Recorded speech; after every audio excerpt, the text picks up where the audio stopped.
Always follow proper food safety and hand washing procedures when preparing food items. Be careful when using equipment and always wear the approved personal protective equipment for each job. If you are uncertain of these procedures, please check with your manager for more information. Our sandwiches have designated wraps. For example, our Whopper sandwich uses a specific Whopper sandwich wrap. This helps us to make sure we are presenting our guests with the correct sandwich. It also helps our guests know they're getting the right sandwich at a glance without having to open it.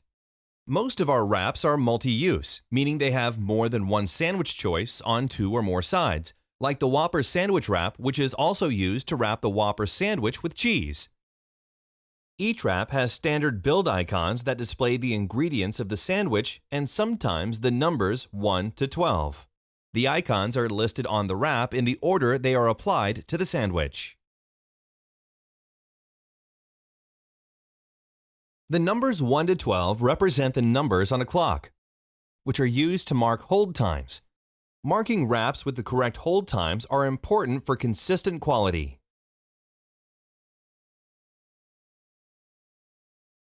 When pulling a wrap to make a sandwich, place it on the board with the printed side facing down and the sandwich name closest to the condiment well. Why? So that when you wrap it, the correct sandwich name is on the outside displayed for your guest.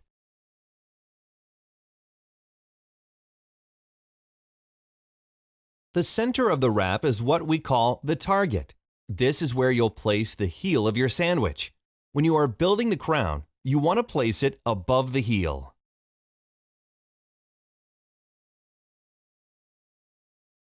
Using the right wrap and marking it correctly is important to order accuracy, sandwich quality, and speed of service. It also helps your fellow team members to quickly scan the heat chute to find the proper sandwich. Only use the markings outlined here. Anything else can be confusing. If a guest orders a Whopper sandwich with extra pickles and no mayonnaise, you would write an H on the pickle icon and a hyphen or minus sign through the mayonnaise icon.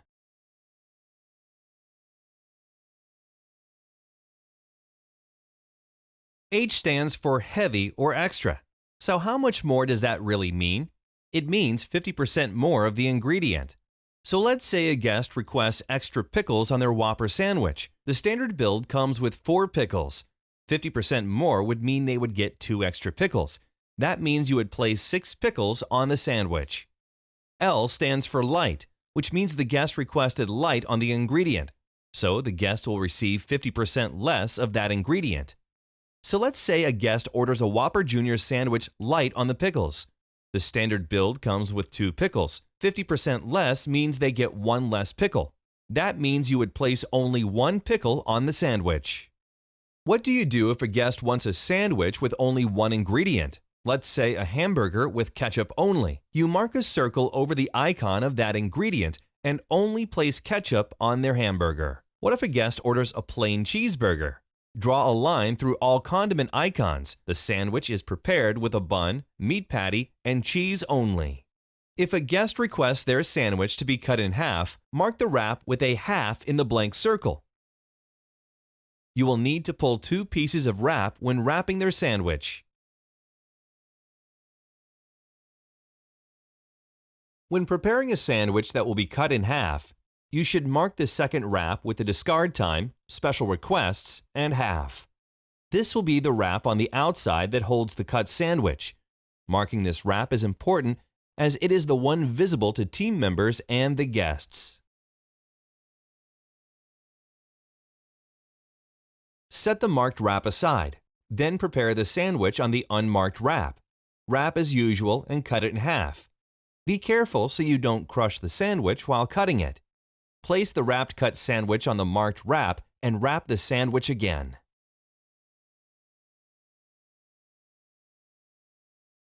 So a guest has ordered a Whopper sandwich with mustard instead of ketchup. How do you mark it? Hyphen means minus. That means the guest has requested their sandwich to be made without that ingredient. Since the guest does not want ketchup, put a hyphen through the ketchup icon like this. A plus sign means the guest would like that ingredient added to their regular ingredients. Since the guest would like mustard on their Whopper sandwich and it is not normally part of the sandwich build, you must mark the wrap with a plus MU in the blank circle. Refer to the Mainboard Basic Topics in the Operations Manual for additional condiment abbreviations.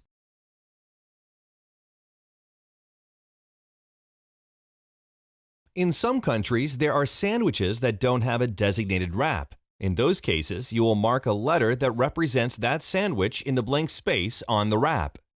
If the wrap has the numbers 1 to 12, a hold time needs to be marked on the wrap. This is marked with a slash. The hold time for almost all of our products is 10 minutes. The numbers 1 through 12 on a wrap represents the numbers on a clock. The number that you mark indicates the placement of the minute hand on the clock 10 minutes later. If you build a hamburger and it's 12:15, the minute hand is on the 3. Start with the time you are building and work your way around the clock from there. Since hamburgers have a 10-minute hold time, the expiration time will be 12:25, which brings the minute hand to the 5 on the clock. So mark your wrap with a slash through the 5.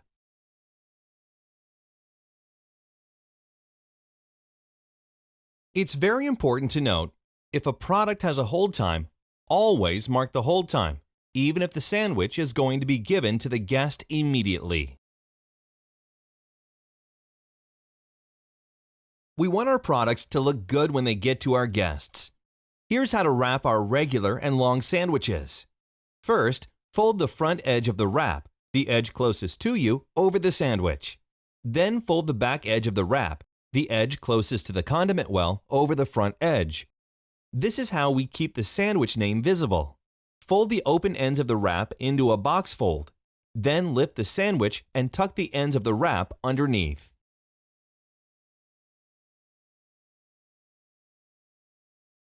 When wrapping sandwiches, make sure that you do not tear the wrap, spill any condiments on it, or wrap it unevenly. Take special care to not crush the sandwich.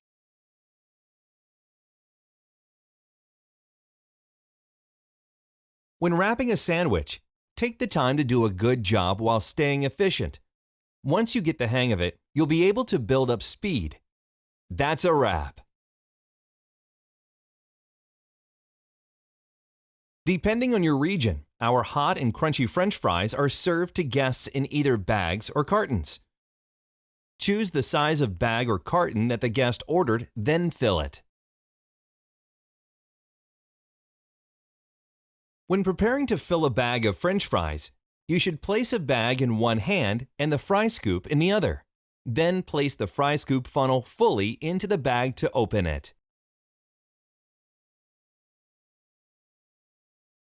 Once the fry scoop funnel is holding the bag open, hold the fry scoop handle with your thumb and index finger. Hold the back of the bag in place with your 3 remaining fingers. Then scoop the French fries into the funnel and let them fill the bag.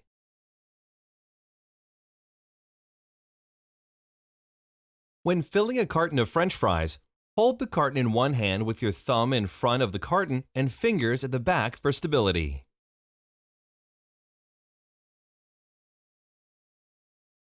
To fill a carton, place the fry scoop in your other hand, then scoop French fries into funnel and shake the scoop side to side to fill the carton. Be careful not to over or under portion French fries. This is important to maintaining guests' expectations. Think about this. You over-portion your French fries for a guest on one visit and then properly portion them the next time. The guest may feel disappointed when they receive a proper portioning because you raised their expectations the last time. The final step is to place the bag or carton in the holding rack for immediate expediting, so our French fries are always hot and fresh for our guests.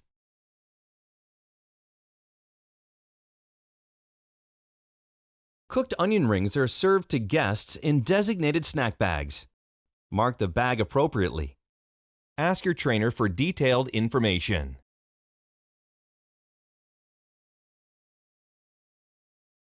To place onion rings in a bag, you should use red tongs. Once you have placed the ordered number of onion rings in the bag, fold the top of the bag over from back to front. Then place the bag on the designated labeled heat chute lane for immediate expediting.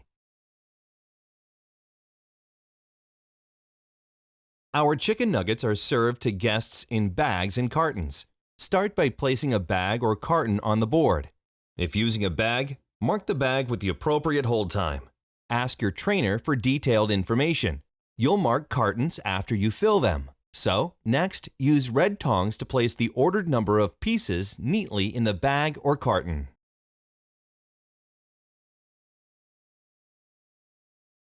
Here is the correct procedure for closing a carton. First, fold the top of the carton over and apply a slight amount of pressure with your thumb to the top of the carton until it locks.